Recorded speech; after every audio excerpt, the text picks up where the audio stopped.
In this video, I'm going to take you guys through the entire process of lighting this render from start to finish. So basically, I just have my project, I turned off all of the lighting, and we're going to start from scratch, and I'll just go through my entire process, just kind of explain why I'm doing things and kind of how I go about lighting a scene like this to get this final look right here. Also, if you want to download this project file, take a look at how everything's set up, follow along with the video. I have a membership on my website where I post all of my project files, asset packs, tutorials, so I'll just link that down below. So as you can see right here, everything's turned off. It's just the default kind of world lighting with the gray color. So the way we're going to go about this is, well, let me actually open up this right here. So my old collection. So we're going to bring in a sky. We're going to add a sky to the background. And for the skies, I generally use an image of a sky set to emission, and I just place that in the background in place of the sky. And then we're going to add in the main lighting, which the main lighting for most of my scenes for this style is I usually use an HDRI with a sunlight overlaid on top of that. So the sunlight is just to brighten up the scene even more and add some extra kind of like color if I need to as well. And then after that, we'll bring in some volumetrics, so some fog, and then some light blockers. So usually I'll use like trees and other objects to just create shadows and control the lighting and just kind of direct your focus kind of wherever I need it to be. So in this case, it would be the statue. So those are the steps we're going to take to go through the lighting process here. And let's get started with that. So as I mentioned, we're going to start with the sky. So the first thing I want to do is Shift A, go down to Image and Mesh Plane.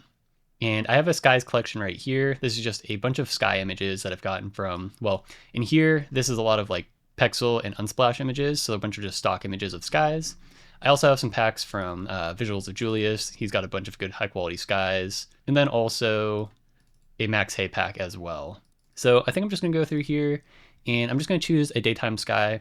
So when you're trying to figure out what kind of sky to use, it's very important to just make sure the lighting in the sky is going to match the lighting that you're trying to use for your scene. So, you know, of course, if it's a daytime scene, use a daytime sky like this. If it's a sunset scene that the sun's going to be like, you know, behind the camera visible, then make sure you use something like this, which will match that lighting as well.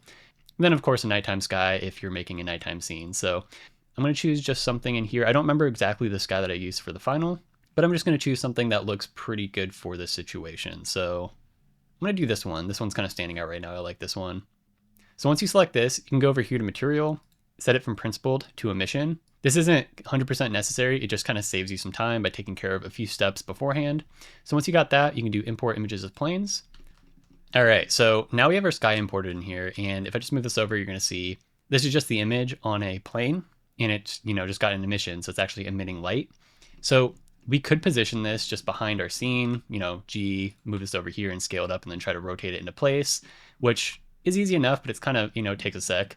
But the way I like to do this, it speeds things up for me at least, is using object constraints. So with the sky selected, you can go over to Constraints, add Object Constraint, Track To, and we can actually track this object to the camera that we're viewing from. So if I do this, if I use the eyedropper, go to Camera 4, now the sky is always going to face the camera that we're viewing from. So you can see when I move this around, it orbits around our camera.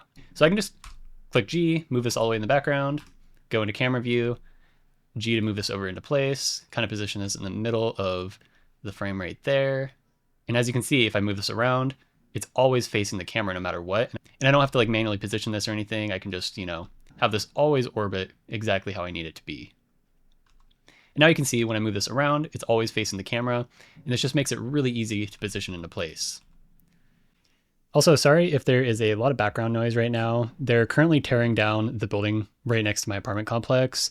So there's just a lot of like loud banging and construction going on, but hopefully that's not going to be too audible throughout this tutorial.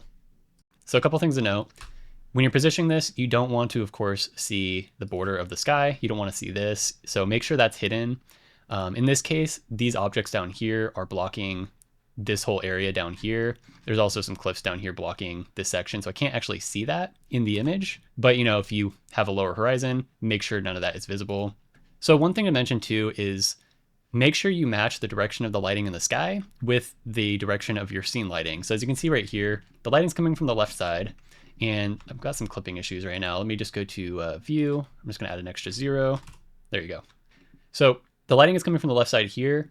So, you know, I'm going to be having my sunlight coming from the left, which that's going to be matching perfect. But if you're going to be lighting from the right side, then just, you know, flip the image to make sure the lighting matches. So if you're using the constraints, you can just flip it from this to positive Z. It's going to immediately flip. So that's a pretty easy fix right there.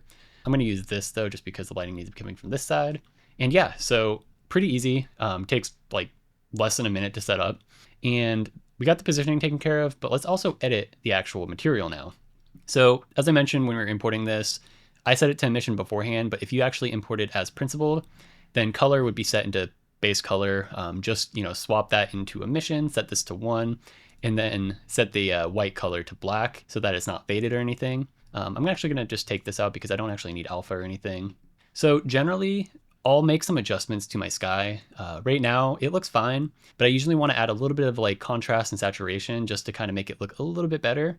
The way I do this is using 2 different nodes. So I'm going to do Shift A, type in RGB, RGB curves, and then also a hue and saturation. So Shift A, hue and saturation, drop that right here. So the RGB curves is going to be used for like contrast. Then I'm going to use this for saturation. So usually what I'll do is I'll make kind of like an S curve. So I'll pull down the left side, which is going to adjust the blacks. You're going to see it's going to get a little bit darker. And you can just kind of darken that however much you need. Then you can also bring up the highlights a bit to kind of just add a little bit more contrast. And then the saturation, I'll possibly boost up a little bit as well, just kind of add a little bit more saturation. Maybe just a little bit. I might just do like 0.1 over or something. But yeah, I think that looks much better. You can of course adjust the strength if you need to make it brighter or less bright, but generally I usually just do a value of 1. Sometimes I go a little bit over, but I don't usually go too much. All right, and the last thing for the sky, we want to go over here to object properties, down to visibility, and turn off shadow. You won't notice anything now, but if I just bring in I'm going to bring in a sun real fast. So sunlight, and I'm just going to rotate this to face this way. So it's going to be facing through the sky. All right, so if I go back into the sky now and I actually turn back on shadow, you're going to see this sky is going to cast a shadow. So it's actually blocking light. If I turn this off now and scale this back up, no light is being blocked. It's still emitting the color and everything, but light will pass through it no matter what. So always just make sure that's checked on just so you don't, cast shadows into the scene. I'll delete that now. And let's get moving on to the actual lighting. So as I mentioned, for my actual main direct lighting for these types of scenes, I use an HDRI as well as a sunlight. So I guess we'll actually bring back in a sunlight like I just had, but we'll do that in just a second. So I'm gonna switch over to the world settings. So what we need to do is find an HDRI, of course. So if you don't know where to get HDRIs, I recommend polyhaven.com. So Polyhaven's just a site with a ton of free resources. They've got HDRIs, models, textures, and everything. So when I'm looking for an HDRI, at least for this type of scene right here where it's golden hour, I'm trying to find something very contrasted. So a lot of dark shadows and bright highlights. And I feel like that works really well for these types of scenes. But yeah, you don't want something like this, of course, that's overcast because it's gonna be very soft and even lighting. The one that I normally use, so one of my main go-to HDRIs for these types of scenes is called Lakes, and should be right there. Yes. So this one right here is really good. So it's got a very bright sun and it casts some really nice shadows. So you can just download this. I usually use very low resolution textures, 1K from HDRIs, just because I'm actually using a sky. We're not gonna actually see that texture anyways. And I just need the lightings. So that's one of the ones that I normally use. I'm just gonna do Shift A, search for environment texture. So environment texture, go color into color. And once you click that, it's gonna go all pink because we haven't chosen our texture yet. Just click open and then find your HDRI. So I've got an HDRI collection right here. I'm just gonna go to HDRI Haven and type in lakes to find the right one. So I'm gonna use this one. Then it's automatically gonna put in lighting. All right, so once you got this, we can also use a mapping and texture coordinate node. So if you have Node Wrangler enabled, you can select this node right here, go Control T, and then we'll automatically add the texture coordinate and mapping node. So you can rotate on the Z-axis. So this rotates the lighting, and then you can position the sky up and down by using the Z-axis location. So negative is gonna go up and then positive will go down. So generally too, when I'm trying to light my scenes, sometimes I'll just light directly from this. It's easy enough, to rotate around, figure out the possibilities you want. But I find it to be a little bit quicker and easy for me to actually just use a sunlight tracked to the center of the scene using object constraints. I can usually find my lighting very fast that way, and then I'll just match up the lighting with the HDRI and the sunlight after that. So let's do that real fast. I'm gonna turn the strength down to 0, so the HDRI is gonna turn off, and I'm gonna add in a sunlight. So in here, I'm gonna go Shift A, go down to light, and then sun. And I can just move this wherever I want. Doesn't really matter where I put this. So we have our sun right here. And I guess the next thing I want to do is add in an empty to the center of the world. I'm going to track this sun to that empty. So I'm going to go Shift A, search for empty, plane axis. And I'm going to go Shift S, cursor to world origin, just to make sure that it's actually there. Shift S, selection to cursor. There you go. So now it's directly in the center of the world. I'll rename this sun direction. All right. So I'm going to select my sun, go back to object constraints, add constraint, track 2, and then the same way as we did with the sky, we're just going to do the eyedropper onto our sun direction. And then now, wherever I move this, it's always facing the center of the world. And this makes it really easy to position the sun exactly where I need to. So basically, I'll just position this at some random height, something like somewhere around here, and then I'll go into top-down view. And when I'm in top-down view, I can literally just move this around my scene and update the lighting super quickly and super easily like this. So you can see if I move it farther away, we get lower lighting and longer shadows. If I move it directly above, we get more top-down lighting, like it's midday. So I do want to actually increase the lighting to make it a little bit brighter, maybe a little bit warmer, just so it's a little bit easier to work with. So I'm going to go in here. I'm going to go something like 8 on the strength, or I'll go 5. And then I'm going to go to use nodes. I'm going to add a little bit of color. So generally when I'm adding color to my lighting, I use a black body. So you can click this right here, go to black body. And this allows you to use actual color temperature as opposed to trying to kind of guess the color to use in the color wheel. This just makes it much more accurate. So I'm going to do something like, I don't know, 4,000. Generally for sun lighting, I do something between 3,000 and 5,000. I usually like between 3 and 4,000 the most, but I think for this scene, I did something more cool. I'll do like 4,500 actually. So we got this. And as I mentioned, the farther away you bring this, the lower the lighting, the closer you go, the more, midday lighting you've got. So this just makes it really easy to figure out the lighting you need. So generally when I'm lighting my scenes, what I'm looking for is kind of how I can highlight the most detail possible without overlighting the scene. And well, like I modeled out all this detail. So I just basically want to make this detail look as, as good as I can, because otherwise it'd be kind of a waste to spend all that time modeling all of that detail. So you don't want to go directly behind the camera and have it just, straight on lighting like this, because, well, as you can see right here, if I move this back a little bit more so I can see more of the statue, all of the detail in the statue, the creases, all of that, there's no shadows in between there. It's just highlights. So it kind of all blends together, and, zoomed out like this, it's just very flat and kind of boring. You also don't want to go directly behind the camera. I mean, you can get really good renders from directly behind the camera, but as you can see right here, it's harder to make look good. There's, bright sections right here, but then a lot of this detail is just very silhouetted. You lose all of that detail that you spent time, modeling or, placing into the scene. So generally I'll want to go somewhere like side lighting. And as you can see already right here, like I didn't really do much, but we're able to highlight a lot more of that detail.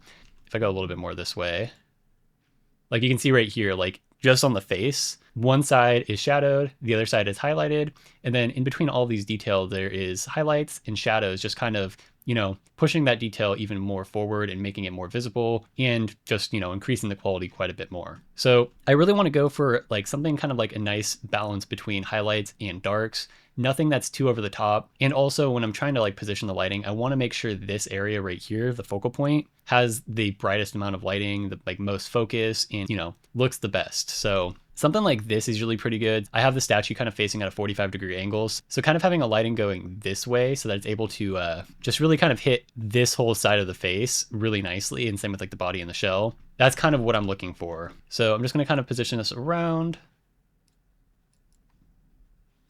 So something around here is pretty good, but this section is very dark. I think I want to make this shadow. So this shadow right here is coming from these arches, and these are going to be in the scene for the most part, just because obviously this is going to be in front of the lighting, but I want to just try to figure out how to position these in a way that's not super intrusive. Like I just don't want to have this weird cutoff in the center. So I most likely want to position the lighting so this looks good, and this shadow is probably somewhere over here on the side where it's less visible. So let's just do this. I'm going to go G and then X to lock the movement on the x-axis and just kind of move this to the side. And this is going to move the kind of like the height of the lighting and also those shadows more to the left. So I'm going to find something that looks good this way. And this is looking pretty close. And the shadows are getting pretty long, and I think that is really nice. So I'm going to say something like this. So I'm going to left click to accept, and let's figure out the Y position now. So basically how far in front or to the side of the statue I want this. So let's see. Do I want to go less? So if I go this way, we're going to get less detail on the statue, which this doesn't really look good. I still want the statue to be pretty bright, but I don't want to highlight too much of the statue. And also I guess there's a pillar in the way right there. Let's go with something like this looks pretty good. Yeah, so I like that a lot. So as you can see right here with just the sun lighting, just like tracked to the center of the world, this just makes positioning the light super quick, super easy, and I can just really fine tune this really fast. So I like this directionality. There's shadow right here. There's highlight on this arch. This side is shadowed, but this side has highlights. the statue has a lot of shadow all along the left side and some of the front, but then highlights on the left. And then a lot of this scene just has some long shadows mixed in with some highlights, just kind of adding depth and more detail to the scene. Another thing too is separation between the assets. So you can see right here, this is highlighted, but then right behind it, this asset is shadowed. So you can see this is pushed forward in front of this object. And then same with over here, this is shadowed on the right side, but there's highlights behind on this arch right here. Same with this arm right there. And that's another thing too, is try to position the lighting in a way where you can kind of push certain assets forward with this kind of light separation. So that's super helpful as well. All right, so let's bring in our HDRI now. So I'll go back into here, turn this back to a strength of 1. All right, so now we have our HDRI in here, and there's basically 2 suns on the scene shining from different directions because the HDRI is not perfectly lined up with this sun. So there's 2 different ways that I usually go about lining these up, just depending on what I need. And I use both of these methods pretty often. So the first option is eyeballing it, which I do pretty often, just so I don't have to like reset the position of this. So I'm going to select the sun direction empty, shift select the sun so that these are both selected. Inside of cycles, I'm going to hover over here, do slash on the number pad. That's going to solo out those 2 objects in cycles. I'm going to turn back on overlays in this. And now I'm going to select this empty. So now this empty is selected. I'm going to go period on the number pad, and period on the number pad is going to focus on this and make this, in the very center of your view. I don't want to pan around to move this side to side. I want this to be in the direct center of my view, and I only want to orbit around. And basically, I'll zoom in like this and position this. So position this origin point so that it's centered with this path to the sun. So just center the sun directly right here. So now we're looking down the exact path of the sun. I can now go over here, rotate the lighting. So I'm going to go to the left, match this up. And also, if you're having trouble kind of seeing where the sun's at, you can just go over here, do Shift A, RGB, curves. Drop that right here. Then you can pull down the highlights, and this is going to make the sun much more visible. So now you can actually see where the sun's at. Okay, so I need to go a little bit more to the left, and then up on the Z-axis, or I guess negative value on the Z-axis to move this up. And now you can see they're lined up. So I'm going to click this now, click M to mute this node, turn off overlays, and then I'm going to reveal everything again with slash on the number pad. All right, so everything is lined up now. We got the 2 suns in the exact same position. So I use that method a lot just so I don't have to, reposition this light right here. That's just pretty quick for me, and I do that all the time. But you can also use sun position, which if you don't have sun position enabled, it's just it's an add-on that comes with Blender. You just have to enable it in the preferences. With that enabled, you can go down here into the world properties, sun position, set it from sun object to environment, and we can choose our sun and our environment texture in here to line them up. So for the rest of the video, I'm gonna actually just be using this right here because we already matched everything up. I just wanna quickly show you how you can do this real fast. So I'm gonna create a backup of this just so I can come back to this in a second. So Shift D, I'm gonna hide that. All right, so basically choose your sun object, so sun 2, and then your environment texture. So if you have multiple environment textures in here, it's gonna most likely say environment texture 1, environment texture 2, but you won't see that right here. You can just select this right here, go to the node section of the end panel. So this is just environment texture. Go in here, select that, and then you're gonna see the sun position actually moves. So these still aren't lined up. We have to click pick sun and viewport, go over here, and this is already lined up, I guess, but by default, it's going to probably look like this, where it's super contrasted. If you hold Control and then just scroll back, now you're gonna actually see we can increase the visibility of our sun, and then we can just zoom in and pinpoint the direct center of this. And now you can scroll around with rotation, and these will both be lined up. Just make sure this and this is zeroed out. So if I just zero these out real fast, that's just gonna actually reset the translation of this and make sure these are actually lined up perfectly. So now you can see rotation has these lightings perfectly matched up where they should be. So yeah, just make sure the mapping node is centered out before you do that. But I'm gonna undo that, back to what we had before, turn off sun position. There we go. So back to what we had before, we linked those together with sun position. So with the brightness of the sun, so this kind of varies depending on how many light blockers I'm using in the scene. Sometimes I'll go between like 4, and sometimes I'll go up to like 12 or something. This just really depends. I don't usually go more than that though. Let's just keep it at 5 for now, and if we need to brighten it later, we will. I'm gonna keep the color temperature where it's at as well. And let's move on to the volumetrics. So the way I go about volumetrics is I surround the scene with a cube and turn that cube into a volume scatter material. So for this, I'm gonna go Shift A, Mesh, Cube, and then I'm just gonna scale this up so it surrounds the entire world. So I'm gonna go into edit mode now. I'm just gonna grab this face, pull it forward, and then probably pull this up a bit too. There you go. And then I'll scale that up a little bit wider. All right, perfect. So we have this. And also we can just click this right here. So we can just go to object properties and then go down to viewport display, display as textured, set this to bounds. And now this is still going to affect the scene. It's just that we can actually see through it and it will be, less intrusive to our workflow. So I'm going to go to the material properties now, click new. I'm just going to name this volume, and we can either set this in here to a volume scatter, or in the shader editor, we can go to the object settings and then delete principled and then use a volume scatter. So Shift A, search for volume, volume scatter, and then put this into volume. So it's still black just because we have a volume density of 1. That's super dense. Let's just do something like 0.075. And then let's put the color at pure white. And then anisotropy for sunny scenes like this, I like to use something pretty high, like maybe around 0.75 as well. And what this is going to do is basically just kind of add more volume from the direction where the light's coming from. So like right over here, the light's coming from the left. It's going to kind of add like a sort of bloom for that volume and then kind of lessen it on the sides where there's no light coming from. Something like this already looks pretty good, actually. What I'm going for when I'm trying to use volumetrics is I don't want the volumetrics to be super visible. I want them to just kind of be, I just want them to kind of like fade the scene a little bit and kind of soften the lighting, but I don't want them to be super apparent that they're there, at least for the sunny scenes like this. So as you can see without it, and then if I turn it off, it just kind of softens that lighting a bit. Maybe if I even go to like 0.4. So generally for sunny scenes like this, I go pretty low. I don't want to make it too strong for this. I think in this final render, I actually used quite a bit more than I normally do, but that was just because this was a waterfall right here and I just kind of wanted to make this whole area super misty. So this was already a little bit more than I normally go for. And I think I did actually do something around 0.0075. So yeah, let's actually do it around here. So I'm gonna do 0.0075 and that should be good. So now we just have the background kind of fading a little bit more. All right, so onto the light blocking. So this right here is probably my favorite part of the lighting process for pretty much most of my scenes. I love doing this and it probably is what I spend the most time on. So what we're gonna be doing here is be placing like trees and objects to basically create shadows and control the lighting in whatever ways we need to just kind of direct our focus to the focal point and just make the image kind of flow a little bit better. So if you look at this right here, so obviously this is the final, so there's post-processing, it's more saturated and brighter, but in terms of the lighting and the shadows, the lighting direction is pretty much the same, but you can see like the framing is much darker, there's actual dark shadows in the foreground, and then there's just like also like kind of patches of shadows in a lot of these kind of like highlight spots. So right here, the lighting is just very kind of flat and just so much just direct lighting right here, no shadows kind of breaking that up. But in here, there's a lot of like patches of shadows and highlights, which is just kind of, it just kind of makes it a lot more natural. So this is because of the light blocking. So we're gonna go through and kind of create this effect as well by basically hand placing trees around and just kind of trying to cast shadows in ways that control that lighting. I guess also let's start with the foreground as well, because this is gonna be the most important part too of this. Generally for the foregrounds, I just use a cube. So I'm going to do Shift A, search for a cube, and I'm going to scale this cube up pretty large, and then move this basically around the camera. So I'm just going to move this over here to where the camera's at.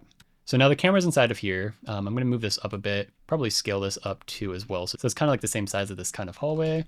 There we go. In edit mode, I'm just going to grab this face, click X, delete it, and now it's just hollowed out.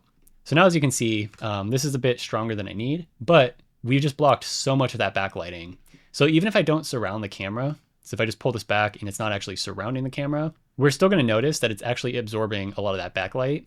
So if I just go like this, the foreground is still darkened. So this is still super beneficial, even if you're not surrounding the camera. You can use like a plane, you can use other objects, but I like using a cube just because I like to really kind of push that darkened foreground. I just feel like that really, really looks nice. So I'm going to do something like this, just kind of push it forward. And you can go between scaling and, moving and positioning, just kind of based on how much light you need to kind of block and absorb. So something like this is looking pretty good. So I'm kind of liking this because the whole framing is super dark, but there are some kind of patches right here of highlights, but those patches are still, they're not pulling my attention away from the center point. So I think this is great because we can still highlight these, but it's not going to be kind of dragging our focus away. So I think this should be good for the cube. Sometimes I'll add a material to this. It's not really going to affect it too much in this scene, I don't think, just because the lighting is coming from kind of behind this area. But if it was kind of going more so into the cube, there'd be a lot more reflected light from this white material. And if I just come out here, you're going to see, so if I look inside of this cube right here with the white material, it's darkened, but you can still see pretty much all the detail inside of here. If I make this pure black, now you're going to see so much more light is absorbed. It just kind of goes into pitch black, like everything is super darkened. And that's just because black materials absorb light and light materials reflect light. So depending on what you need, you can just kind of darken that material. Like if you're getting a lot of light reflection in your cube, just make it darker gray or black, and it's just going to darken everything and possibly make these shadows more silhouetted as well. It's not really making a difference in here just because, as I said, there's not really that much direct lighting going inside of the cube. So that's not really making a difference right now. So yeah, I'm going to also set this to viewport display as bounds so that this is also not in the way as well. All right, now let's just grab a tree. I'm just gonna grab this tree over here, and I'm gonna do Alt D to instance this. And let's just, I'm gonna do M, new collection, light, blocking. There we go. And let's do this. Put that into here. There we go. So now all of our trees are going to be in this collection. And now my strategy for this is basically just look at the lighting and kind of see what areas are distracting me from the focal point. So in this case, the statue is my focal point and where I want most of my focus to be. I'm noticing this is very distracting. This whole section is pretty distracting. And some of these patches and possibly this as well is a little bit distracting. So those are the main areas that I want to kind of start casting some shadows. And the reason I'm using a tree as opposed to something like more solid like a cliff or like a cube or like a plane or something like that is I just feel like this looks really natural for more like forest scenes like this. We can create like the kind of pattern of leaves, like the shadows are going to look like branches and leaves, which is going to be very realistic for a forest environment. And then also the shadows aren't really harsh. So something like this, of course, I want to be kind of more harsh. I want these shadows to be much darker and contrasted, but for out here, I want them to blend in a lot more. Like I don't want this to be pure shadow. I still want this to be highlighted. I just want it to be softened kind of, you know? So when I'm positioning this, I just basically try to look around and I'm gonna eyeball this section right here because this is gonna be where I start. And basically just start moving this around until you see shadows. I'm seeing one right around here. And if you're having trouble kind of figuring out exactly where to position this object, one good tip is just scale it up pretty large. Then it's gonna cast a bigger shadow. And then we can kind of move it around and figure out, okay, so now it's affecting right there for sure. What if I move it back farther? So that's affecting right there. Then I can kind of scale this down back to the size I need.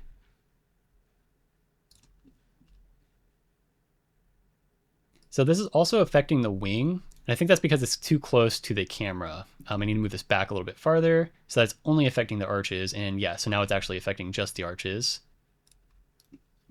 Yeah, so this part is a little bit tricky. And I also want to make sure when I'm positioning these, I'm not actually seeing the trees. So I'm gonna actually move that back a little bit more. So you can see that from camera view. So I just usually check there. Okay, cool. So without it, with it. So we're just toning down those highlights a bit. It's just a little bit more softened and kind of blending it a little bit more. Let's just try to kind of do that throughout. So I'm gonna go, how about up a little bit more because we got the bottom part taken care of. Move this forward or, yeah, there we go. So we got one right here. And let's try for like this corner up on the top right. So maybe if I go up to the right a little bit more.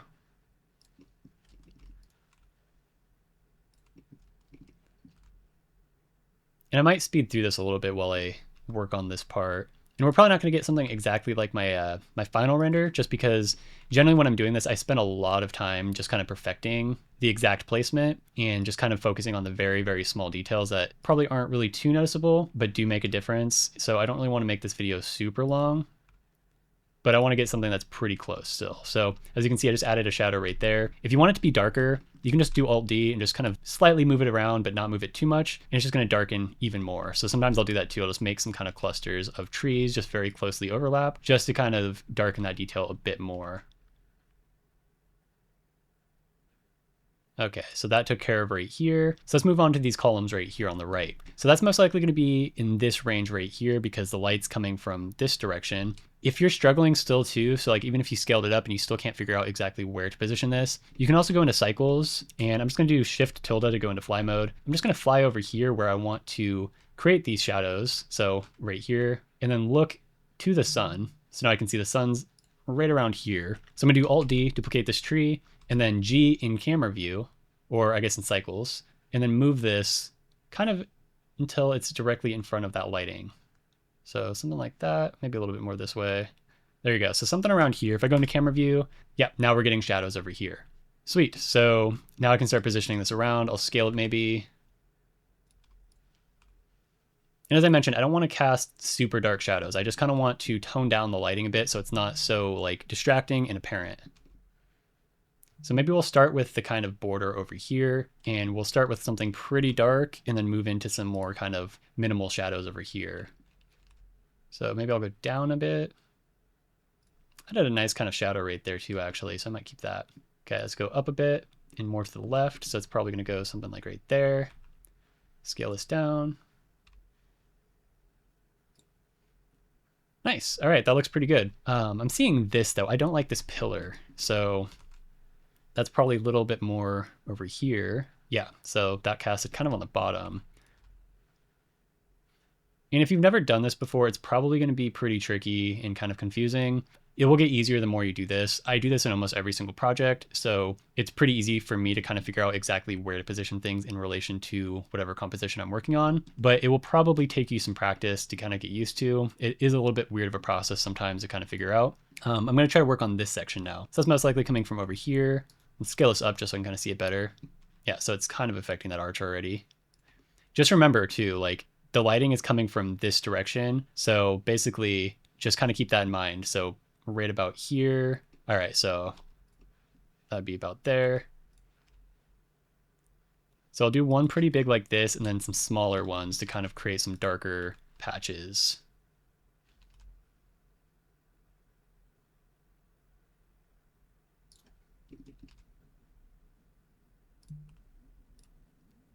Nice, this is looking pretty good. All right, so I like that. So another thing too now, so generally as well on the focal point, I will add a few shadows too. These ones are gonna be pretty small, but I just kind of wanna add just a little bit of variation on the lighting just so it doesn't look like, there's just a giant, empty patch in the forest just letting a ton of light through. Generally, there's going to be trees blocking light on your focal points too if you're like in a real forest. So I still want to kind of mimic that. I just don't want it to be very distracting. So I still want to make sure the lighting is still, like the brightest on that section. I just kind of want to break up that lighting a little bit. So I'll just scale this down, and I might kind of try to darken this section a little bit more. I feel like kind of darkening that section would be nice because they'll just kind of push this section back even farther behind the bowl and their arm. Okay, so that looks pretty good.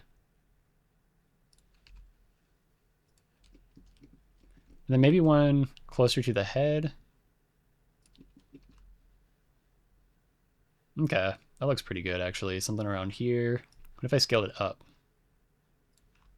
Yeah, I think that looks pretty good. Okay, so now I'm gonna go really low. I wanna try to kind of work on this section, and I think that will be good. So that's closer to the ground and possibly farther back because I need to hit this front section. So farther over here.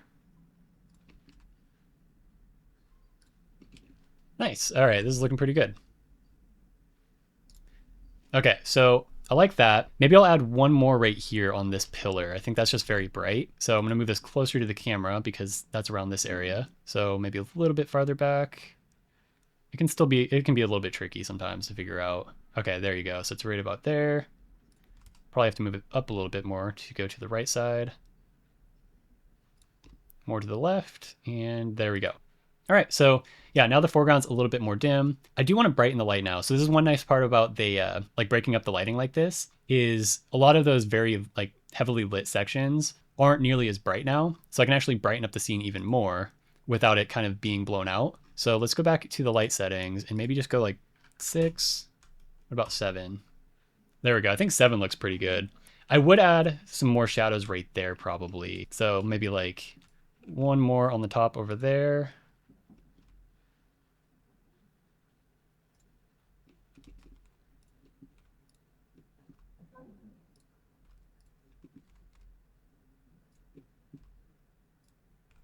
There we go. So something like that.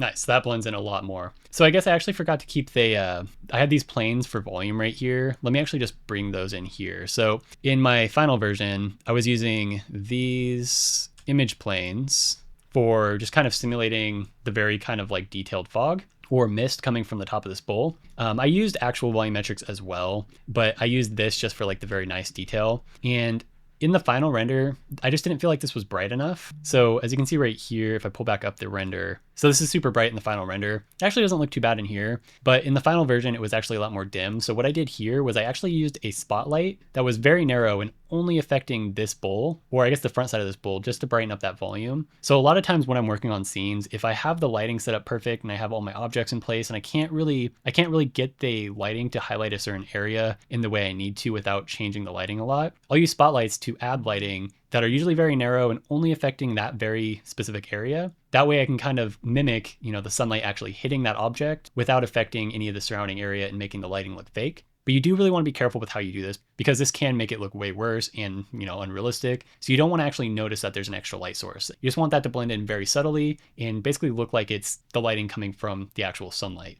So the way I'm going to go about doing this though is I want to make sure the spotlight keeps at least really close to the same exact direction of the sunlight so that, the lighting just doesn't look off. So the way I'm going to go about doing this is I'm going to select the sun direction and the sun, and then I'm going to duplicate that. So Shift D, duplicate this. So you can see when I move this around, it keeps the exact same directionality just because, the positioning of the empty and the sun relative to each other are the exact same. So what I want to do here is basically just G, Z, and then move this over. So I'm just moving the empty pretty much right here where the volume is in the shell.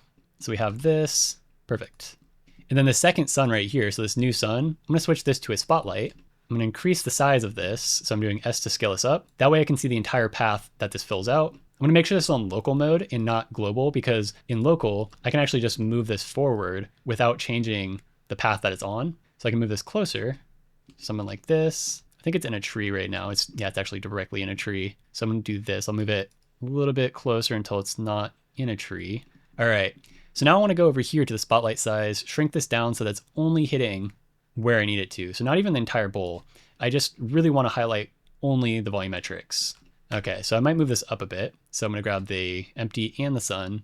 Just gonna move this up until, there you go. So now it's gonna highlight mostly that.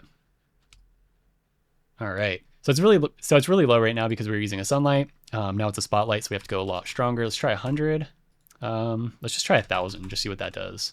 I'm just going to go until I start seeing it, and then I'm going to tone it down quite a bit. All right, cool. So we have that. I'm going to make the blend quite a bit less. And then maybe I'll slightly move this around. Okay, there we go. So now we're starting to highlight the volumetrics a bit more. So I'm changing the light position. I'm just trying to make sure I barely move it. I don't want to change the direction that much. All right. So this is obviously very bright. So let's just put like a 1 right here and shrink that down quite a bit. So without it, with it. Okay, yeah, so that's looking pretty good at that value too already. So I could probably go slightly lower, like maybe 75. Oh, oops, did not mean to do that much. All right, so without it, with it. Perfect, yeah, so as you can see right here, the volumetrics are just a little bit more visible, and it's not really affecting anything else in the scene except for, I guess, that hand right there. The hand is a little bit brighter, which I think is fine, but if that's too bright, you could just kind of block that lighting right here. You could just kind of duplicate this tree right here, kind of position this until it, casts a shadow where you need it to be. But yeah, so I think that looks pretty good. And that's essentially my lighting process for these scenes in general. Usually I'll do something along these lines, change things up kind of based on what I need, but the process is usually pretty similar to this. So here is the final version of my actual render. So I'm just gonna go in here and kind of see what this looks like in comparison to what we just did. So as you can see right here, this one is a little bit different than what we did in the other project. A lot of that is because of the volumetrics right here. So I just have some ground fog, some waterfall mist, all of this. This is basically just animated volumetrics just to kind of help out with the realism for this waterfall. I'm not gonna click play just because it will probably crash if I do that right now. This scene runs pretty slow with animation. But yeah, this is just like a bunch of waterfall mist to just kind of fade out this section more so to just blend this in a bit more. I'm gonna actually turn that off right now. So ground fog, waterfall mist. Yeah, so overall, this is pretty similar to what we just did. As I mentioned, I did spend a lot more time just kind of fine tuning the light blockers.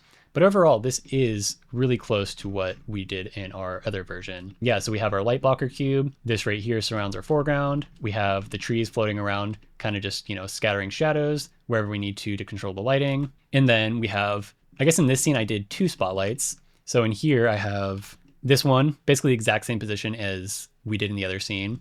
And then I have one right here affecting back here behind the statue.